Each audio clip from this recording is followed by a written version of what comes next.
I have a piano at my office. I got a duplicate one at home. Well, you were like what?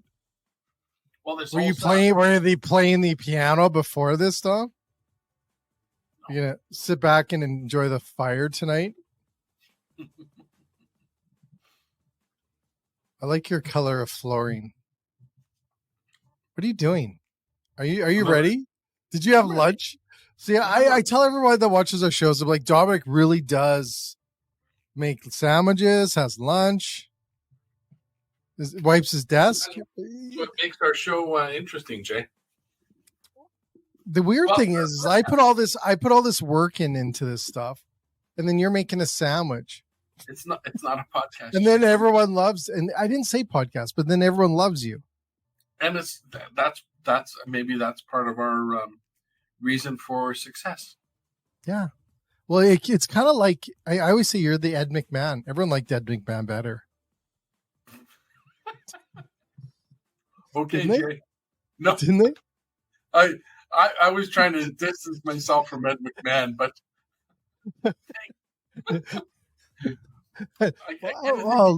as Andy Richter from the Conan show. That's who I think I'd more identify with. I think you're more Ed McMahon. Anyways, we've got a great guest tonight. Did you get my information? Yes. Thanks. Do you believe that? Do you believe it? No. Anyways, we've got a great show on the Late Night Restaurant Show. Are you farming lately? No. Nope. It's harvest time, Jay, so. I know. Well, it's just you're a little late. I was like, maybe he's on the tractor. No, you're not biting anything. No, I wish I had a tractor. That would be cool. Italians drive tractors? Oh yeah. My brother-in-law, he bought a tractor. He uses it, I don't know, 4 times a year. He wanted to have a backhoe, so he bought himself a backhoe. He occasionally uses it. He's kind of like a crazy equipment guy. Yeah. Well, there we go. Totally nothing to relate to our conversation today with our guest. Well, you asked me if I have a tractor. Well, I don't know. I know you're a little late. I don't know. I was worried. I worry about you. You drinking your water? I got to stay hydrated, Jay. Yeah, it's a tough show tonight. Anyways, got a great guest. We're going to do the intro. Dom, you don't drink too much water because you'll have to go pee. Yeah. Yeah.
Welcome, Cy. Hi, Cy. Hello. How are you? Great. Thanks for having me, guys. Nice to meet you. Yeah, nice to meet you. Thanks for joining us. Absolutely. So, Cy, all of our shows, we start out with, you got to tell us everything about you. The floor is yours, brothers. Well, we know everything about Dominic and his latentness. Well, you were mentioning farming equipment and tractors, and we actually do have to implement that from time to time here at Straightaway. So we'll get into that later on. Is that a nice tie-in, Dom? Oh, pretty good, Jay. Pretty good, Cy. I know. Cy's got it. Let's not give any kudos to Jay, because give me a break. So, Cy, tell us about us. Where are you from? Where are you going? Where are you? Here in Portland, Oregon. Sunny Portland, Oregon. Have you guys been down here? Is it sunny there today? I want to know. It actually ended up being sunny today. Yes. Wow. That happens like 12 times a year or something, right? That's right. You gotta make the most of it. So, Sai, tell us more about Straightaway. Is it cocktails? Is that right? Straightaway. Yeah. I did this once before. I messed up people's name. What was it? I messed up the company name, and Dom, halfway through the show, he freaking finally corrects me. So I'm glad you nipped it at the beginning. Thanks, Dom. Sorry, Sai. Go ahead. As my grandpa used to say, off like a herd of turtles. Here we go.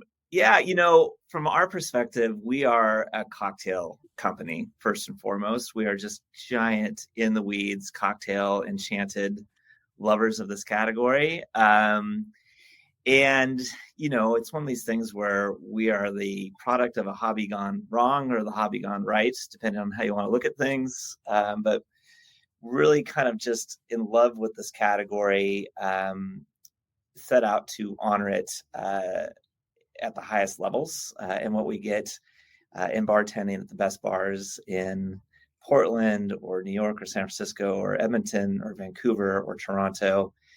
We set out to honor that category, coming at it from a place of true love affair, of being in the hands of a master mixologist and letting them do their thing and make you a great drink. That's what lights us up, and that's what we want to honor and respect and create and allow people to have at home. Holy shit, Jay, did you not tell him that normally the guest sends a case of samples before we start? Yeah, I didn't get that memo. Shit. What the hell? Wow. That's cool. No. Are you in all those places? You didn't mention Calgary, but I'm assuming you're in most places in Canada and the US. Well, no, we're still a small brand and just growing. We're coming up on year 6 here in 2 months. And so we're still just building our brand. We're not international yet, but I have spent some time living in Canada. And at some point in time, we'd love to be there for sure. We're in 19 states here in the US. Oh, wow. And yeah, some of the major markets that we're a part of are the West Coast. So Washington, Oregon, California. And then we have Illinois, up along the border, Minnesota, and Wisconsin, and New York as well. I was just looking at something here. What's one standard in mind in Imli? Oh, in Maudible? Is that what you're reading? In Maudible? There's no B in there, but is it INMOT? IMLI. Yeah. So that was our acronym. So there's a thing called the potato chip principle. And it's when you have a potato chip and you're going to have a second and a third. And if something's in balance and something is great and well made, you're going to want to have a second one or a third one. And that's the last litmus test that any of our drinks have to pass before getting canned or bottled is they have to pass our standard of Inmaudible, and that's an acronym for I need more of this in my life. That's awesome. It's brilliant. That's awesome. Good for you guys. That's brilliant. Very nice marketing. What's the ratio? What's the win to lose ratio here? How many Yeah, we probably made some things that don't make it to the standard of Amaro, but they never see the light of day when we're in R&D and playing with different ingredients, and some things work and some things don't. But if it makes it to light of day, we have deemed that to be passing that standard of needing more of it in our lives. I'm curious because a lot. I think some people understand, like people that are in the food service understand it takes a lot of hits to get a winner, right? To get one that makes that. And so have you had any just wild and crazy ones that everybody's super excited about and then it bombs hard? And then the other side of that, sort of everybody says, no way, that's not going to be a good mix or that's not going to be a good combo. And it's spectacular. Right. Gosh, that's a great question. well, I just wait a second. What did he say? You just asked him about what his bomb is. like I don't think you asked the guest, hey, what did you fuck up? Can we please find out first? But Sai said it was a great question, No, Jay. I know, but I think he's being You're polite. not you're not obligated to be politically correct in any way. If Jay fucks up with something, What did you screw up so we can get to the stuff that works? Oh my Like God. you gotta We've screwed up jeez. so many things. We've screwed up so many things. I would say when it gets bottled or canned, I don't feel like we've ever really screwed up the liquid. I feel like we've gotten that right. But from a design standpoint, like things that we started with out of the gates, we thought it sure would be swell to have these handy little neck labels on the 750 bottles, but there was literally no way that we could attach those things to it, hit the shelf, and then they'd start coming off and peeling off on the retailer shelves. So our team's running around trying to replace neck labels or replace bottles. And I mean, I could go on and on and on about mistakes like that we've learned the hard way about, for sure. I would say if it's liquid related, once we've canned it or bottle it, we feel really good about it. Certainly there are drinks that are going to be more popular and less popular. Some of the things that have been interesting are like drinks that you kind of take for granted as being mainstream, and they may or may not work for the general consumer in a packaged way, like a Cosmo. That was a drink that we made. Actually, you know what, our drink, I will share a flop with you.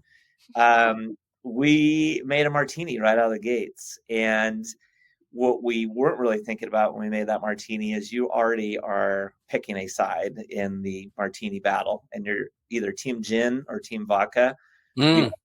Gin, and then automatically you've whittled down half the audience for a martini drinker. And then that's a cocktail that people do a ton of customization for it at home or at the bar. And we made a good base gin martini, but you know, I think in learning, this was 5-6 years ago now, learning from that, I think we need to pick a side and get even more expressive and funky with it than just trying to make it a one-size-fit-all kind of martini.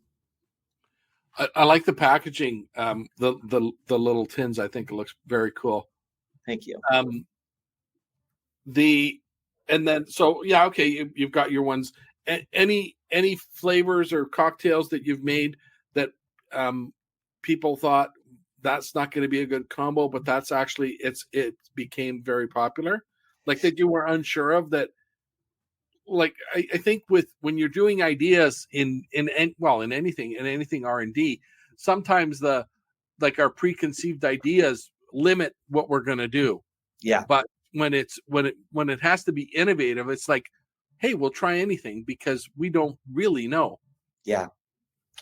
Yeah, honestly, kind of our origin story is predicated on a story like that. We were really nerdy at-home hobbyist mixologists going back to 20 years. Really? What's that? That's really cool. Yeah, that's how we came on this. Like we just loved being in bars and chatting with bartenders, and my job took me all across the country and just sitting down, you know, at a bar in New York or what have you, or Miami, and asking the bartender a million questions about why this gin with this vermouth and why this whiskey with this Amaro. And that's the way we came at this, super curious, super fascinated by the category. And we were really making drinks in earnest, making all of our bitters and simple syrups, fresh pressing the juice between, you know, when folks would come over before the party and hosting. And we kind of got so far down the rabbit hole that my co-founder, Casey, his wife, bought him a book coming up on 12 years ago now that kind of put us on a whole different life trajectory. And it was a book that was authored by kind of this OG Anthony Bourdain fellow. His name is Charles Baker, and he covered food and wine in Manhattan in the 1920s. And when Prohibition hit, he was like, oh, to hell with this. I need a drink. I'm out of here. And he started floating the world for 14 years, and he just drank and ate his way across the globe for 14 years. And he cataloged his favorite recipes on the food side and on the cocktail side that bartenders and chefs would share with him. And A Gentleman's Companion Volume 2 was about the favorite cocktails that he encountered. And in 1932, he bellied up to the bar in the Hotel Manila in the Philippines, and by all accounts, ate and drank his way through Manila for 4 weeks. And on menu at the hotel bar was this cocktail called Lintic, and he'd never heard of it. We read about his passage and experiencing it for the first time. We'd never heard of it. And it's this really cool, old school, classic cocktail that time has forgotten. They don't even still make it in the Philippines. And it's gin aged over lemon peel and lemon zest and bitters and simple syrups. So inherently it's a punch, and you have to batch it. And that gave us the idea when we batched it for the first time of why in the world have we not been thinking to batch our cocktails that we were painstakingly making one at a time for friends and family while we hosted, and missing the party entirely. So we drank Lintic for the first time. We're like, this drink deserves to live. Charles Baker's tasting notes on that cocktail when he first tasted it in Manila was he described it as dishonorable but electrifying. Still one of my favorite tasting notes of all time. And so I would say, that's a cocktail that we launched. We started with Lintic, and no one had ever heard of it and knows what it is. And I think from our standpoint, we want to be trusted as mixologists and a cocktail brand that makes the staples, old fashions and margaritas and Negronis with our own twist, but also that we have latitude with our customers to introduce a new drink they've never heard of that they would love. And so that was a really long-winded answer to a short question, Dom, but Lintic is... No, I'm looking at Lintic. That, you know what, the cool thing is, what on your page is that's the can that caught my eye. And I don't know if it's because of probably the name, and I didn't understand it because I know a Negroni, blah, blah, blah. But I think it's the yellow and the blue that just like kind of hits you. Yeah, it kind of pops. So it's very cool. Thank you. Is it popular? Is it? Yeah, so it's one of those drinks. So it's like, well, what's a Lintic? And then you start reading about the ingredients. And I think that a true hallmark of a well-made cocktail, or any food for that instance, is all the notes are in harmony. You don't read one note specifically over another. I think when people read the build for that, they're thinking gin, and some people are like, yay, gin. And some people are like, well, I had a really bad experience with gin, I'm out. But when people come into our tasting room, it's the first thing we greet them with is a sip of Lintic. Welcome into our tasting room. Try this as you're getting used to what you see. And people just love that drink. They have no idea. They've never heard of it, but the balance of it, to me, it's kind of the way I think I wish limoncello was. Limoncello sounds great on paper, but it's really sweet and syrupy, and a little bit goes a long way. This is a cocktail from the 30s when things were really balanced. And so it tastes like a fresh lemon. You get the sweet and you get the tartness, which is really cool. I agree on the limoncello. Sounds like it's going to be spectacular, and it's always disappointing. Yeah. You have to have a really great limoncello to make that work. Yeah. Like if you take all the sweetness out of it, is it still limoncello? Like I don't like you'd have to tell us, right? But you have a lot of people listed on your site. Do they all work? Like, are those all people that work with you? Yeah. So one of the things that makes us really unique for our category is getting back to us thinking about ourselves as a bar that just, if you walk into a bar, they're not just pouring it straight in your mouth. They're giving it to you in a coupe glass or a rocks glass, something that's a container. For us, our rocks glass is going to be either a can or a bottle. And that's what we put it in.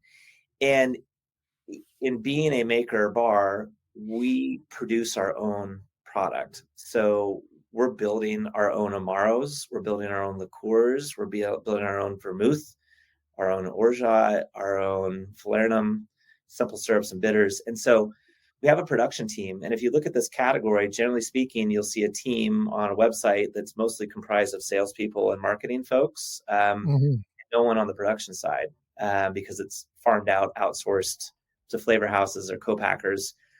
We're going to make it the long way, the way a bar would. And in Portland, that's just kind of how you do things. Like authenticity is huge here. So we have a team that produces product, and we've got a couple salaried folks who are just genius in putting together liquid and product. And then we've got some hourly folks that help label the bottles and box the bottles and ship them out.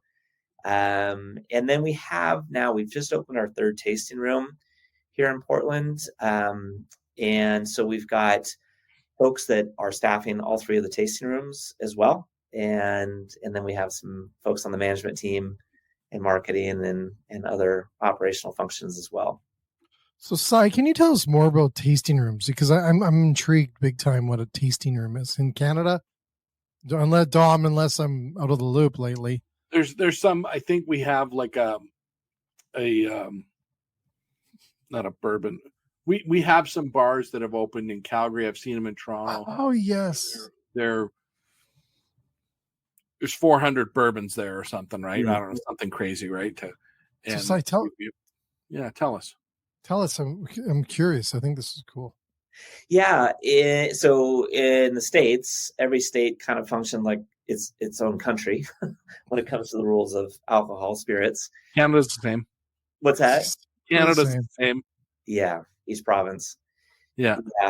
Yeah. So we in Oregon we're a control state. In Oregon, that means the state runs the liquor business here, Mhm. and so the OLCC, the Oregon Liquor Commission, allows for you as a distillery to have up to 6 retail outlets where you can have people drink your product and have people leave with a bottle of your product as well. And that's kind of a unique Oregon thing. And we kind of have a leg up that way to have a D2C model that in a lot of states you can't really pull off. And so because of this concept and because of this category, we win when we get sips to lips, and we win when we get to have the conversation with people about where these drinks come from and how to, what is in a Negroni, what is in a paper plane. There's so many people that are cocktail curious that have never entered the pool because maybe at a bar it's $16 and they have no idea what a paper plane or Negroni is, and are you going to roll the dice on that or not? In our tasting room, they can come in and try any one of these things in a small little cup or glass, and then get a flight with us or have a full cocktail with us, and then leave with a paper plane and a bottle, which is honestly the origin story of batch cocktails in the States. Is pre-prohibition, bars doubled as distilleries. Yeah. You take your drink home with you. So that's what we're replicating and just kind of bringing that model back to life here. Pre-prohibition bars operated as distilleries. A lot of them, they made their own stuff. Mm-hmm. Really, and not always well. And I think prohibition was a ruse by the government to take control of the alcohol industry. I think there's a lot of big companies that really benefited from it, and have a stranglehold on distilled spirits in the States for 80 years after. And only about 25, 30 years ago did craft distilling get going here in the States. And it's just happened in Alberta here in the last 5 years. Yeah. Maybe 10, but not long. Yeah. Same for the breweries, craft breweries. It really took off in the last 5 years. Mm-hmm. I absolutely love this idea. I love this idea. We need more of this in Canada. Yeah, we do. So you need one up here in Calgary. Can you open one up here in Calgary? Oh man, you guys pick out a good spot and let's start calling realtors. We should probably get a list. No, after we'll talk. You want to be in Calgary because we've got the scene here, and it's more money though. You want to be in Edmonton, Jay? What the No. Well, no, but I do have to say, because I am looking at the pictures and stuff online here. Now, is there some food at the tasting rooms? Yeah. So one of them has a full food permit. The other ones are doing little sample tastings. But yeah, we do. The way it works in Oregon is, in order to serve a full-size cocktail, you have to have meals on site. And so we're like, okay, we didn't plan that in our business plan to begin with. And so we came up with kind of a bougie hot dog program, and that allows people to brilliant. So it's brilliant, man. Do you have any do you have a bougie hot dog program? Do you run down to the Costco and buy one of those hot dogs and cut it up into little pieces? Yes. We might shift to that, Dom. That's a good idea. Now you're bringing Costco into right? Your food costs will go down massively. Yeah. Wait till he tells you about the fancy mustards, right? All the fanciest mustards. Yeah, I can imagine. No, I love this idea just because usually we a lot of the places that we work with and we've met and stuff like this, they put a lot of focus on the food, not saying that you haven't, and then the liquor is secondary. I love the focus on the liquor first here. I think it's something different. Very fresh. And it's bringing back, like you said, some of those traditions from Prohibition. Well, I think a lot of us don't think people are like nobody remembers this, right? Nobody remembers Prohibition. No. So, except for guys like Come on, Dom. Come on. Yeah, I'm 97, Jay. Look at how Look at how young I look. It's the app Um, feature. The I love you it. have cocktail classes. Like I was looking at a distilling class at a place, a local place. Are you doing anything like that? Like a cocktail class sounds cool too. Like I know they do that, but doing a cocktail class at a distillery is quite different. And it's like you're already doing it differently. Is that very popular? The cocktail classes have been great.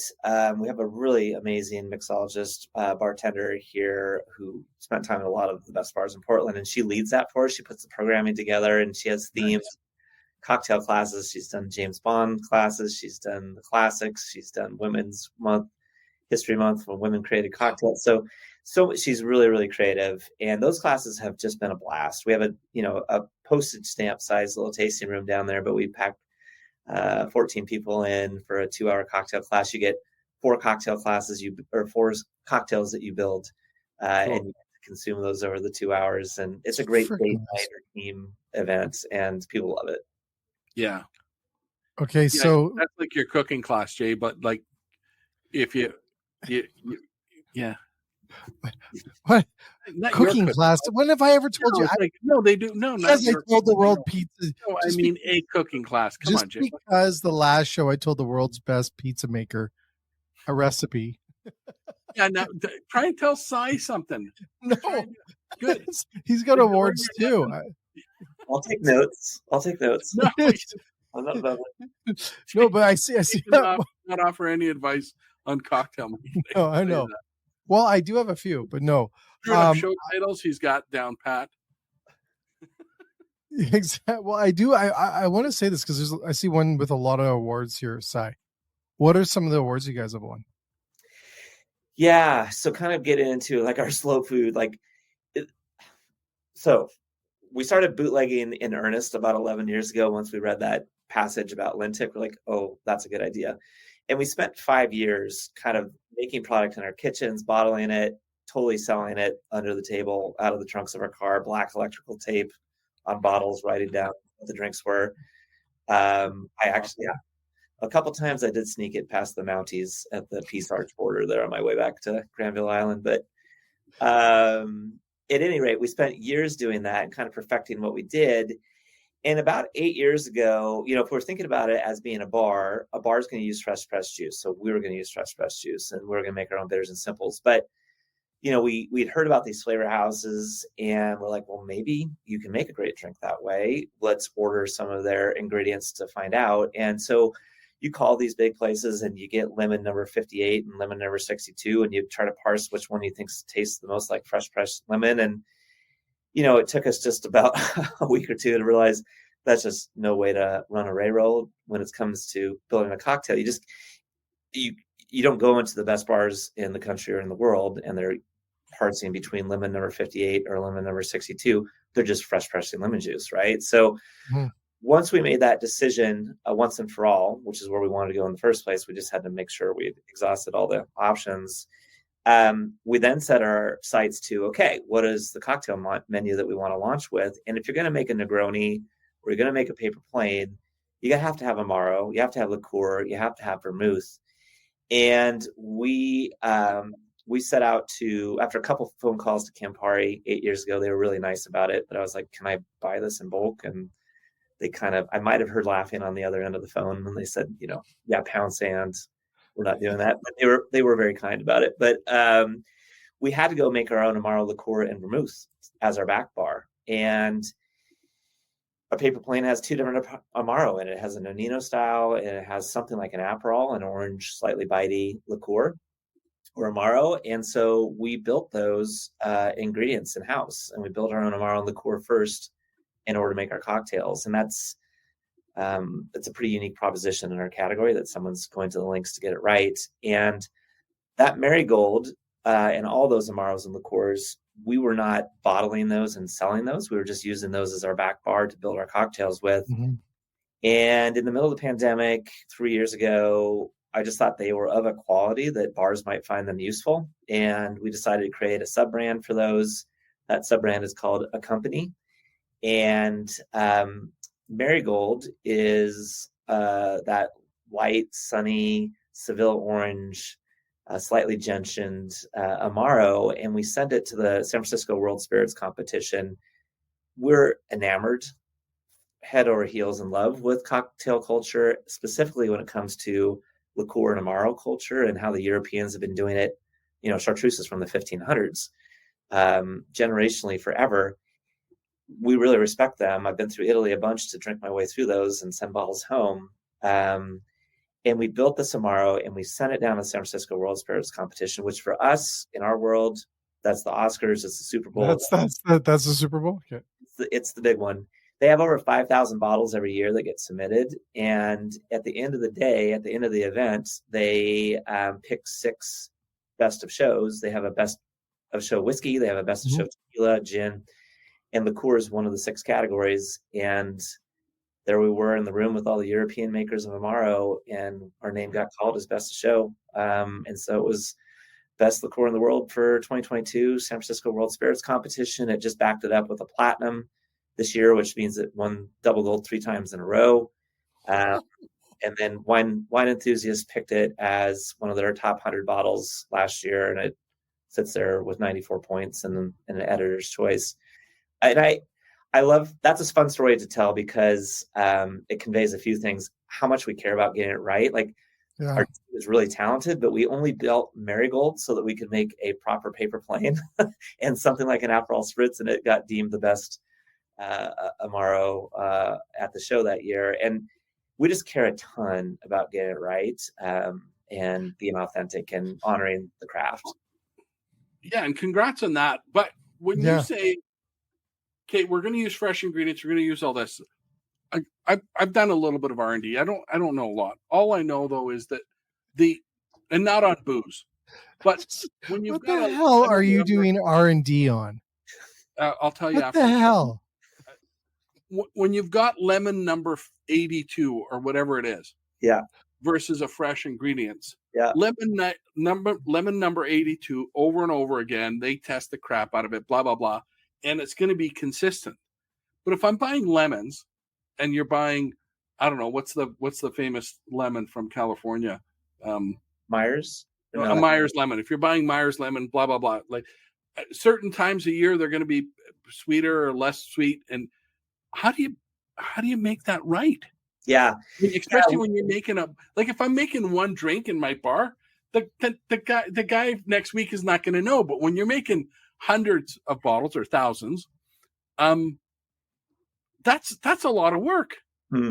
Worse than the lemon 82. If it's screwed up, you could call up, International Lemon and say, "Hey, what the F?"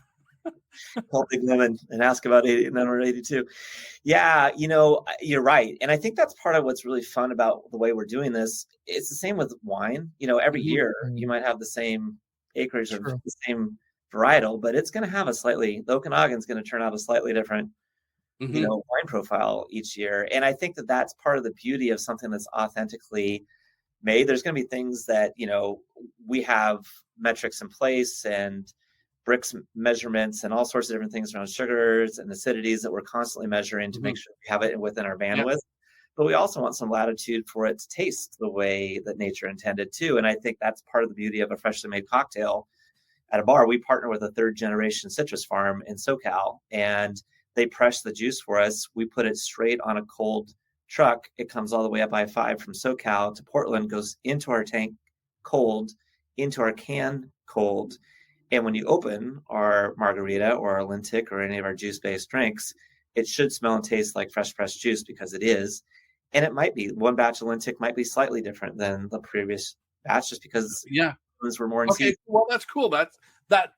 So if you've got a customer that's buying it depending on the season and when it was bottled, they might say, "Hey, that's from their fall run or from last fall, and it's going to be a little thing," so they can tweak up whatever their drink is based on seasonality, I guess. Maybe, I don't know. Yeah, for us, I don't think it's ever going to feel so extreme that you really notice a difference. Like, you'd have to be a limonologist to the nth degree to notice the slight nuance and flavor profile. But certainly when we're processing the juice and looking at it, there might be different things that we have to acid adjust for or sugar adjust for to keep it balanced. But yeah, I mean, that's part of the fun of working with real ingredients, is that you're dealing with cool. the door. But I think these are the stories that a lot of people don't understand, right? They don't understand that there's a lot of, well, science, even as much as there is art that's in there, there's science, and there's something to be said about, hey, it's a small team and we have the same people. And that's the what do they call it? My grandfather used to do it in Italy. They would buy all these different wines and they would blend them to get sort of this consistent blend. And sometimes it would be from a certain farm, and other times it'd be from other places. So that, I don't know what it's called in when you're making spirits, but or this, what is that person called? Like the brewmaster in beer. What's the guy called, or the person called, when you're making spirits? Yeah, I mean, on our team, I don't know if they're necessarily like you would have a distiller or a master distiller. In our world, we kind of have a production manager or cellar managers. Okay. We've got on our team enologists, brewmasters. Some of the folks came to us from a really amazing brew background, beer background. Some came to us from kind of winemaking background. So we have some really amazing skilled folks on the team. But yeah, I don't know if there's an industry standard as far as a batch cocktail company goes yet. But I think that the cool part is that you have all these other skills that have come to make, and is that part of the magic? Yeah. I think it is. I think what's so fun, with beer, they're doing crazy great stuff in beer, and you're also running the same thing over and over again. And so in our world, you get to kind of open up your imagination, like it's infinite.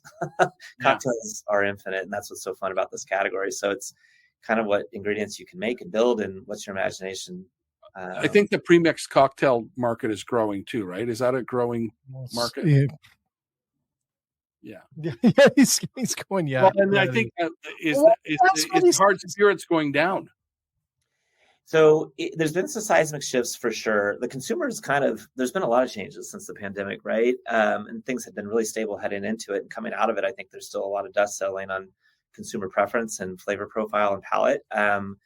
I think there was a flight towards premium and premiumization in most things, specifically wine, beer, and food, spirits and cocktails. When people had all that time at home, there was a cocktail renaissance, right? People were like, what do I do with my time? And YouTubing, and you're like, oh, I'm going to try I never had time to make X, Y, or Z drink. And now I'm going to watch YouTube, and I'm going to learn about this or read a book. And so a lot of people started trying their hand at it. It started bringing more people into the category.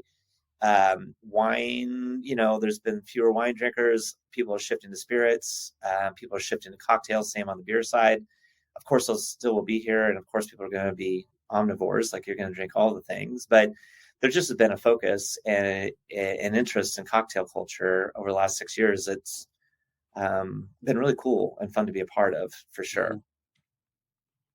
Yeah, I think it's brilliant. Like I have to, like, who's the marketing genius behind all this? Well, there's someone with talent here, because it portrays that feel of like that top level. It's what are you laughing at, Tom? I'm not laughing. I'm with you. But it's beautiful. Like, I'm serious. The branding, the logo, thank you. This really is, seriously. I feel what you're doing to the product. I feel it through the branding. Oh, thank you. It's beautiful. So who is it? Is it you, sir? Well, it's a team effort every time, right? So I hired an agency to help us get going and create the brand. And so we spent a lot of long hours. We spent 8 months before we launched getting the brand right and what we wanted to communicate. And so we were all in the room, sleeves rolled up and whiteboarding and having a blast and sipping our way through things. And there are certain kind of elemental pieces of the brand and what cocktail culture means to us that we wanted to convey and express through the brand. And hopefully there's an air of playfulness and fun and conviviality there. If we're not having a time while we're having a drink, then what are we doing?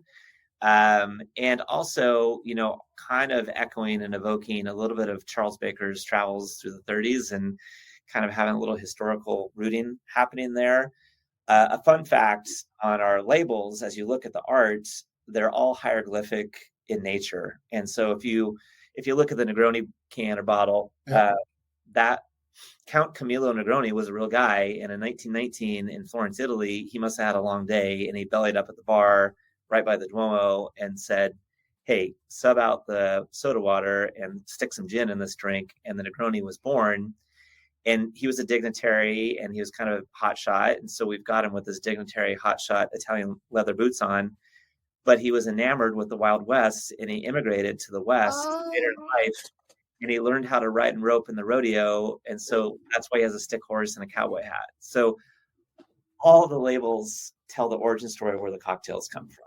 And so that's one extra little layer of the onion there that may not be readily present when you first look at them. No, but that's great. That is so awesome. I love that. I love when there's depth added into design like that. I absolutely love it. But you didn't know that, Dom? Fun story to tell. Yeah, it's a great story. The part of that, the Negroni is what I know, and Aperol is that they're both Italian. Yeah. I don't even know if Aperol's Italian, though. It is. It is, eh? Yep. Yeah. In 1919, it seems late as far as spirits go. Yeah, it's a 100-year-old drink. Yeah. Some drinks, we have a swizzle in our lineup, and that started in the 1400s. Wow. And not with rum in the 1400s. They had to first invent molasses, which made that drink slightly better because at first it was vinegar and chip ice and this stick, the swizzle stick. They would tear off the branch of a tree that grows through the Caribbean and whittle it down, and you'd swizzle the stick into the ice and the vinegar, and that's how you'd get the bitters imparted, and that was a cocktail. And then and rum it was called a switchel. The stick was a switchel, and then it evolved to a swizzle, and the molasses came into the picture, and they were making it with molasses, and then thank God someone invented rum, and then this was invented in the 50s. We invented rum, yeah, no kidding. Wow. Well, why are they only 100 mils? Yeah, so you'll see our cocktails. A lot of them are in 2-pack formats on the higher ABV, higher proof cocktails. So you'll see our old fashioned in a 750 mil, and that's a multi-serve kind of at-home pack size. If you're hosting, it's a great thing to do to pour it off. And then we have the 100 mils, which are single-serve cocktails. And so the same way that you might like have a Horizon milk in a little Tetra Pak, and you have a gallon milk at home, you just have different use cases for those. Or Frito-Lay's, a 4-pound Frito-Lay's potato chip bag, and you've got little lunch-sized ones. That's what that's about, so that you have the portability of an old-fashioned anytime you might want one, and they're pretty handy. Do you have to have 2 different canning lines to can both those different sizes of? Yeah, in our cans, we have one canning line. We'll just switch it back and forth between the 100. And if you see our 250 mil cans, the smaller ones, that's because they require bubbles, so carbonation. And then we just are hand bottling on the bottled side of what we do. Cool. I love Is it. the old fashioned the number one seller still? Is that the number? Oregon old fashioned I see is the number one seller. And why? Why is that? Is that because you're in Oregon? Like, is that just because? Yeah, it's there are a couple very, very popular cocktails across the world, and the old fashioned is certainly one of them. And so it oscillates depending on seasonality to some degree. Old fashioned is number one, and then a margarita might be number one. This is a moment where we make fun of ourselves a lot. I don't know if you guys ever watched the show Portlandia, but no, I've not seen that.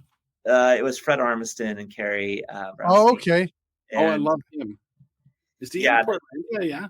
They posted up in Portland for a show that lasted, 8 or 10 years, and it was amazing. And they're basically poking fun at Portland and Portland sensibilities, and they nailed it pretty good.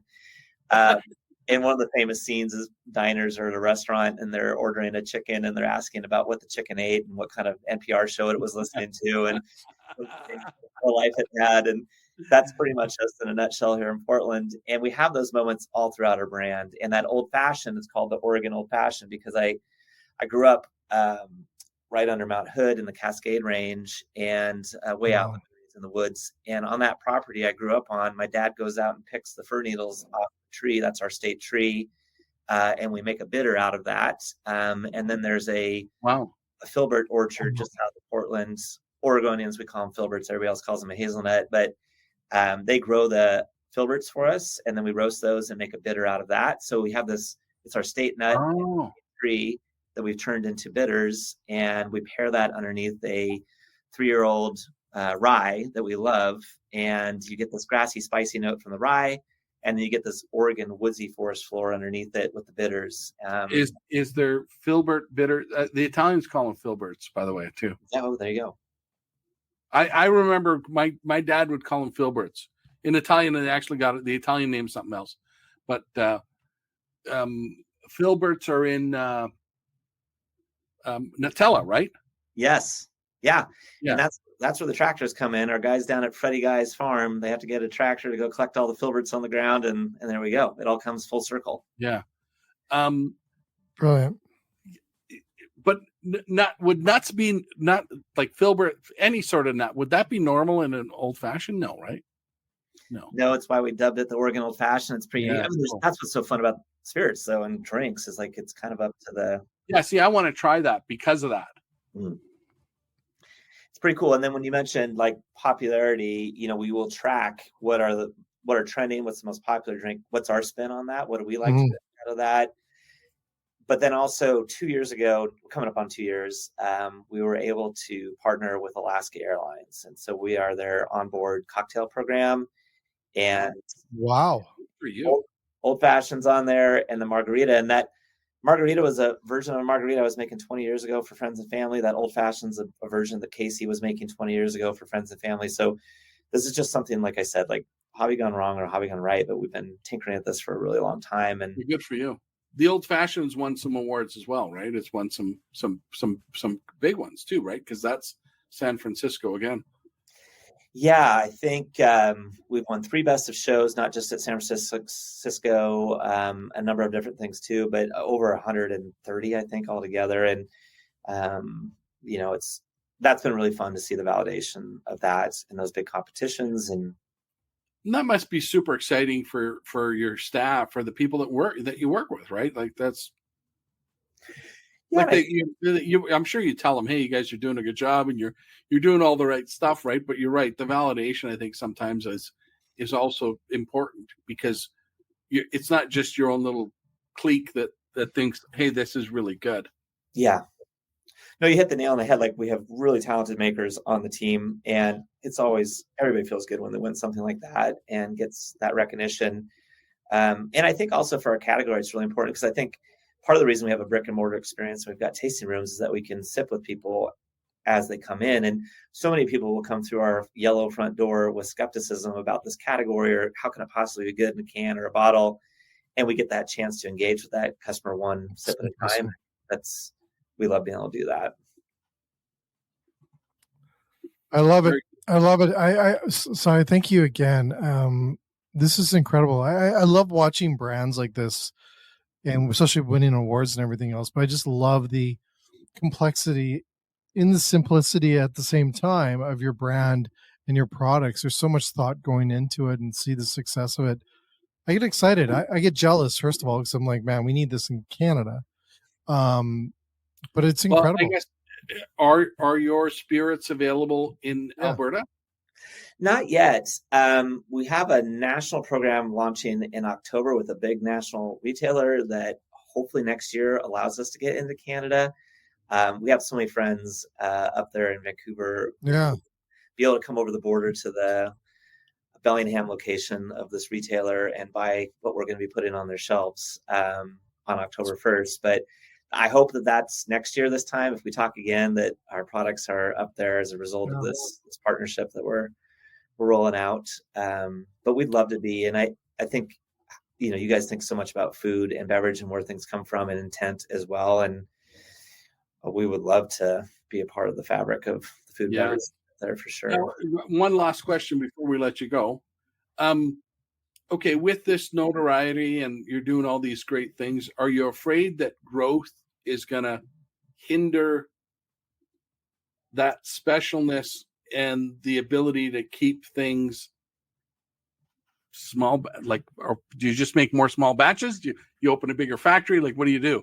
Yeah, that's a great question. Yeah, we're never going to, the way we've built the product, it is for scale. Like we want to keep growing the business for sure. There aren't really watch outs. We have to keep an eye on supply chain to make sure some of the ingredients that we love to use are fresh. We have multiple different ways to go about purchasing it. But there isn't anything where we're feeling like we have to compromise on the quality as we scale and grow. Nice. And the other part of our brand to us, the more we can scale, we can do more good by doing well. We, in May, after 2.5 years of applying and getting our ducks in a row, we were certified as a B Corp. And Cool. we're a mission-driven brand. And we're only the 43rd distillery, I think, in the world that's gotten that distinction as a B Corp. Wow. Which means we're triple bottom line. We're profit oriented, but we give back to people and planet. And we are 1% for the planet, 1% for human rights as well. And then we're working with farms and ag and farm to glass moments where the more of the product that we can sell, the more sea salt we can buy from Neatards Bay on the Oregon coast and support Jacobs and Salts and the farm down in California and our friends at Stumptown Coffee who make the coffee base for our coffee liqueur and espresso martini. And so we want to continue to grow, and then we can continue to give back and do more for people. Awesome. Very cool. Awesome. Well, Cy, thanks again for joining us. Congratulations on all the success. Incredible brand. We do want it in Canada. I want a tasting room in Calgary. Dom? Yeah, let's open it. I'm with you. Open it. Yeah, honestly, I see. Like, why I say that is like the very elegant brand you have, like the very nice, good-looking graphic design, everything else fit Calgary perfectly. Like, it looks like Calgary.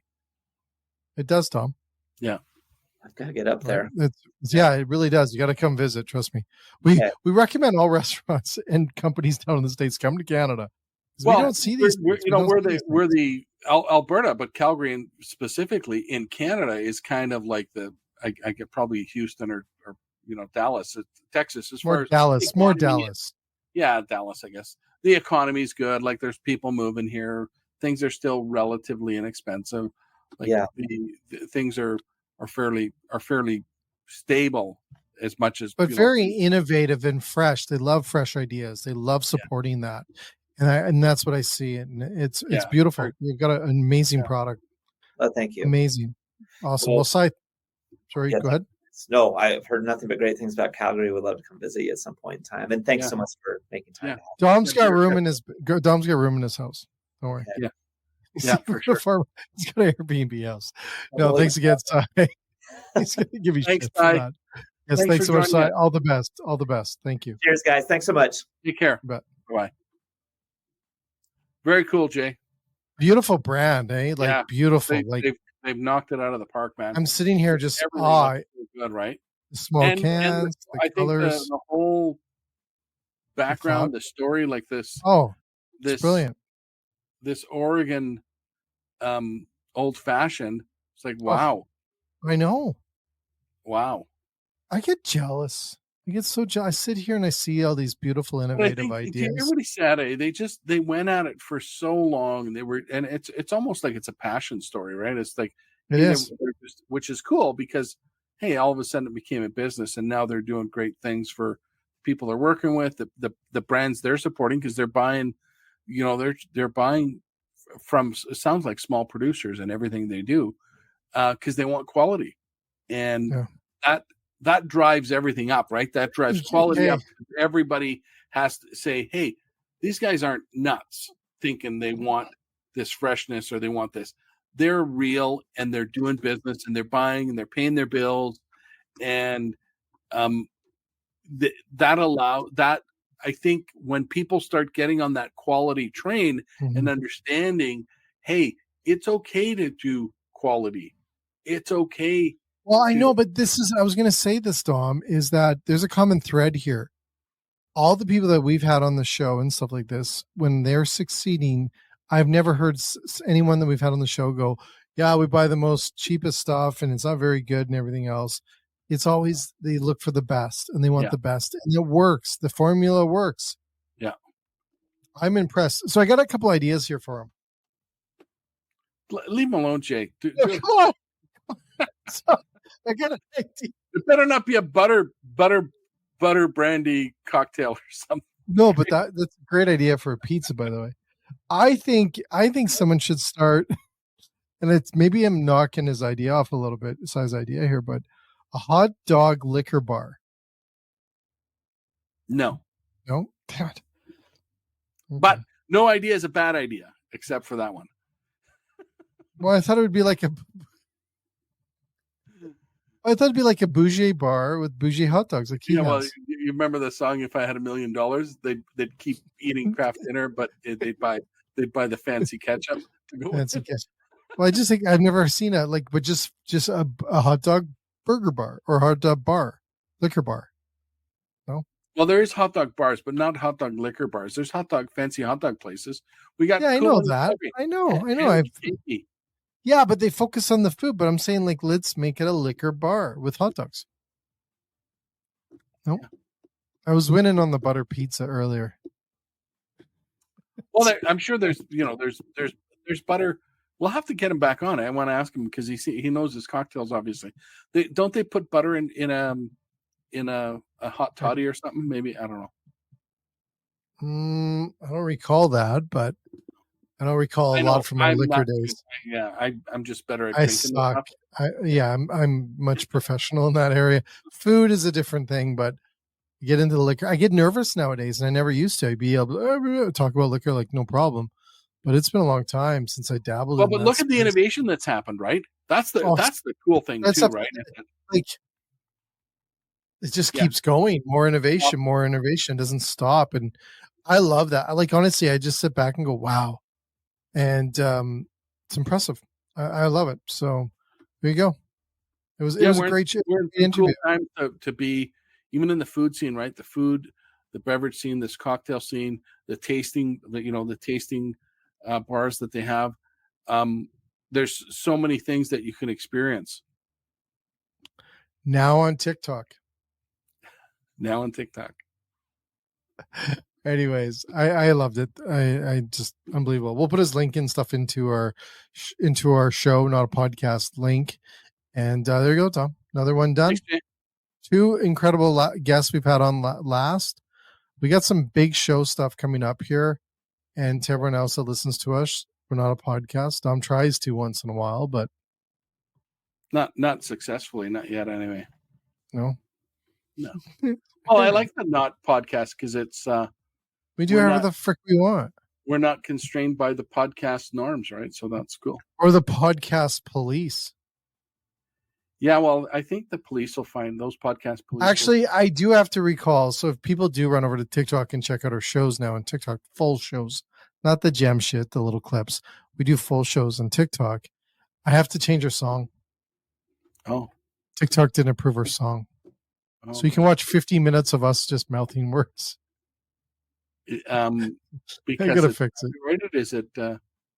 Well, I got it. It's a copy free on my side, but apparently TikTok's. Sometimes you got to go to TikTok and say no, it's fine. Do you have the usage rights that you could send them? Yeah, I think I do. After. Yeah, Cool. we'll let our listeners listen to our problems. He's drinking water still. You drank that whole cup. Well, I'm gonna have Lintic next time. I'm gonna see if I can smuggle some of that stuff up here. Are you gonna be? Have you been to Portland? I've never been to Portland. Have you? Looks like a nice city. No. Portland Winterhawks. Oregon. Portland Winterhawks. Oh, they're a hockey team. Yeah, I believe so. All right, but beautiful place. I don't know where we find all these places. That other place today was really, really nice. Yeah, Winterhawks. I was right. Boom. Look at that. Cool. WHL.